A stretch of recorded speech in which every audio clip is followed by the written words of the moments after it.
Excuse me, yes बोला. मला यश सरांना भेटायचं होतं. सॉरी मॅम, त्यांचा ॲक्सिडेंट झाला होता, ते आता आराम करतायत. नाही, त्यांचा ॲक्सिडेंट झाला म्हणूनच त्यांना भेटायचं आहे. सॉरी, आम्ही त्यांना फोन करू शकत नाहीये. प्लीज तुम्ही. काय गडबड चालली आहे सगळी? सर, त्यांना यशवर्धन सरांना भेटायचं आहे. असं कसं कोणालाही माझ्या यशला भेटायला येईल? सर, मी कोणी नाही आहे सर. मी मुंबई ऑफिसमध्ये काम करते सर. त्यांची काळजी वाटली म्हणून मी. काळजी काय ना, अशी आमची शेकडो ऑफिसेस आहेत आणि त्यात हजारो माणसं काम करतात. ती सगळी जण म्हटली तुम्हाला भेटायला जायचंय तर कसं चालणार ना? सर, तुमचं खरं आहे, पण मी त्यांच्या तब्येतीचा विचार करूनच इथे आली. मी जरी त्या लाखो लोकांपैकी एक असली तरी कधीतरी काही लोकांना भेटल्यावर आजारी व्यक्तीला पण बरं वाटतं. मला असं वाटतंय की जर ते मला भेटतील तर त्यांना बरं वाटेल म्हणून मी आले होते सर. पण ठीक आहे सर, मी जाते. ठीक आहे. नाव काय? नेहा. ठीक आहे. माझ्या यशला भेटून बरं वाटणार आहे असं जर असेल तर भेटा तुम्ही. जाऊ जाऊ जाऊ. मॅम, तुम्ही जाऊ शकता. थँक्यू.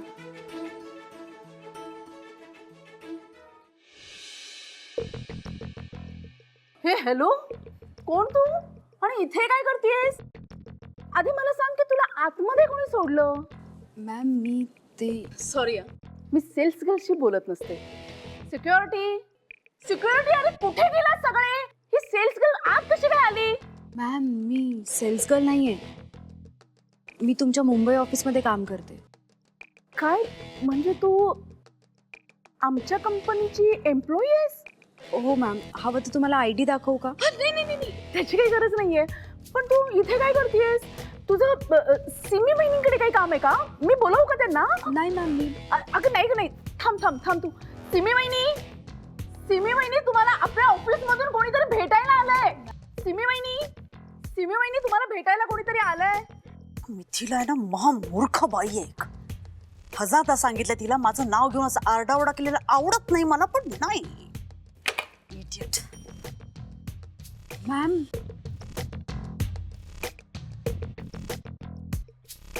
मॅम,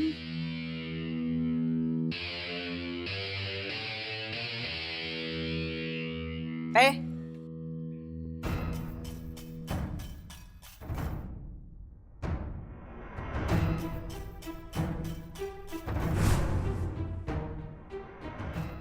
काय तू काय करतेस इथे? मॅम, मी यश सरांना. तू तुझ्या बॉस यश सरांना भेटायला आलीस की तुझा बेस्ट फ्रेंड यशला भेटायला आलीस? मॅम, असं का विचारताय तुम्ही? त्याचा ऍक्सिडेंट झालाय. लक्षातच नव्हतं माझ्या. म्हणजे तू फक्त भेटायला आली नाहीयेस, त्याच्या काळजीपोटी त्याला बघायला आली. ए पण काय ग, पण म्हणजे असं काही घडलं की मग सहानुभूती दाखवणं, मेलोड्रामा करणं जास्त सोपं होत असेल ना? मॅम, तुम्ही काय बोलतायत? तुम्हाला काहीतरी गैरसमज होतोय. मला खरं असं नव्हतं म्हणायचं. खरं काय खोटं काय हे तू मला सांगण्याची गरज नाहीये. तुझ्यासारख्या मुलींना खूप चांगलं ओळखते मी. सर आजारी आहे म्हणून त्यांच्या आजारपणाची चौकशी करायला यायचं, मग त्याचं काळजी करण्याचं नाटक करायचं आणि योग्य वेळ पाहून त्यांच्या गळ्यात पडायचं. मॅम, मी तुम्हाला आधी पण सांगितलं आणि परत सांगतेय, तुमचा काहीतरी गैरसमज होतो. असं होऊच शकत नाही. या अशा केसेस खूप बघितल्यात. मी बघितल्या असतील मॅम, पण मी त्यातली नाहीये. I just know your type so well. तूच आहेस ना ती जिने ऑफिस मधला घोटाळा बॉसला सांगितला आणि त्याच्या गुडबुक्स मध्ये गेली? ती तूच आहेस जिने खूप मोठी रक्कम ऍडव्हान्स सॅलरी म्हणून लाटण्याचा प्रयत्न केला, राईट? ते जे काय केलं होतंस ना, ते शेवटचं. तर ह्यापुढे मी असं घडू देणार नाही. आणि बाय द वे, तू ज्याला तुझा बॉस समजतेस ना, तो यशवर्धन चौधरी मला माझ्या मुलासारखा आहे. आणि माझा मुलगा म्हणून त्याचं हित कशात आहे हे एक आई म्हणून मला खूप चांगलं माहिती आहे. जसं मी त्याला त्याच्या फायद्याचं सांगत असते तसंच तुला सांगते. लायकीत राहायचं ते तुझ्या फायद्याचं राहील.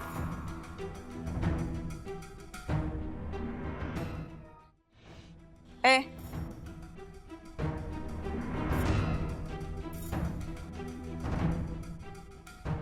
नाव काय? सुजित. हा सुजित. आमच्या अनेक नोकरांपैकी एक आहे. हा ह्याचं काम काय माहितीये तुला? हे आमच्या खिडक्यांवर जी काही धूळ जमा होते ना ती साफ करण्याचं हेच काम आहे त्याचं.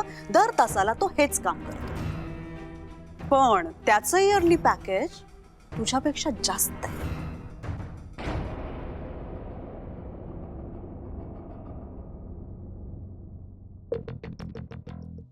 मगाशी मी लायकी हा शब्द वापरला होता. तो का वापरला होता आणि त्याचा अर्थ लक्षात आलाय ना तुला?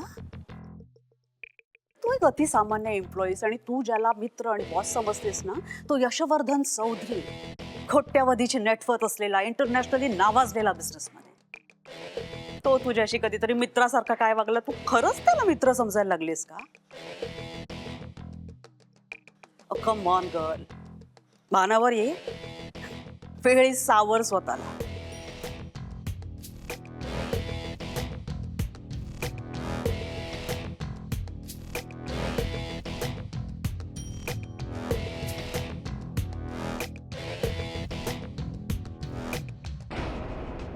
जमिनीवरच्या किड्यांनी ना जमिनीवरच राहायचं असतं. त्याने आकाशात उडण्याची स्वप्नही बघू नयेत. आता पंख फुटण्याआधी ती कधी छाटली जातील ना हे तुझं तुलाच कळणार नाही.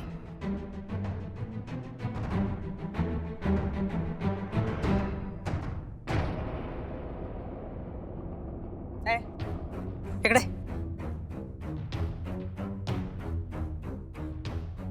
यशची चौकशी करायला आली होतीस ना? It's fit fine and healthy. ए ए इकडे. Yes. 100 रुपये द्यायला. घे. ते दे म्हणते ना.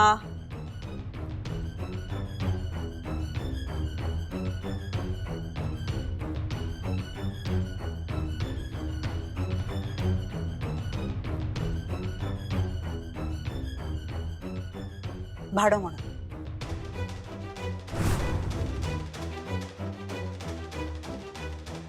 आणि ह्यातले काही उरले ना तर जाताना खाऊ घेऊन जायचं.